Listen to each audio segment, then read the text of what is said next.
জাতীয় শ্রমিক পার্টি রংপুর মহানগর কমিটির সভাপতি রাজু আহমেদ রাজুর সুস্থতা কামনা করে দোয়া মাহফিল অনুষ্ঠিত হয় গতকাল 9 আগস্ট শনিবার বাদ মাগরিব রংপুর সেন্ট্রাল রোডস্থ জাতীয় পার্টির কার্যালয়ে দোয়া মাহফিলের আয়োজন করে জাতীয় শ্রমিক পার্টি রংপুর মহানগর কমিটি।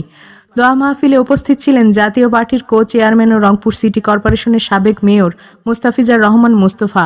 জাতীয় পার্টির প্রেসিডিয়াম সদস্য ও রংপুর জেলার আহ্বায়ক আজমল হোসেন লেবু, কেন্দ্রীয় কমিটির সাংগঠনিক সম্পাদক হাসানুজ্জামান নাজিম, মিঠাপুকুর উপজেলা জাতীয় পার্টির আহ্বায়ক ও রংপুর মহানগর যুগ্ম সাধারণ সম্পাদক আনিসুর রহমান, জাতীয় শ্রমিক পার্টির রংপুর মহানগর কমিটির সাধারণ সম্পাদক মাজারুল ইসলাম মন্টু, সিনিয়র সহ-সভাপতি হুমায়ুন কবির মিঠু,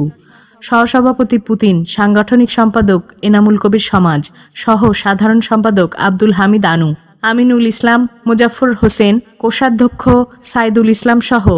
নেতা নেতৃবৃন্দ। পরে রাজু আহমেদ রাজুর সুস্থতা কামনা করে দোয়া মাহফিল অনুষ্ঠিত হয়। দৈনিক গণ আলো, রংপুর।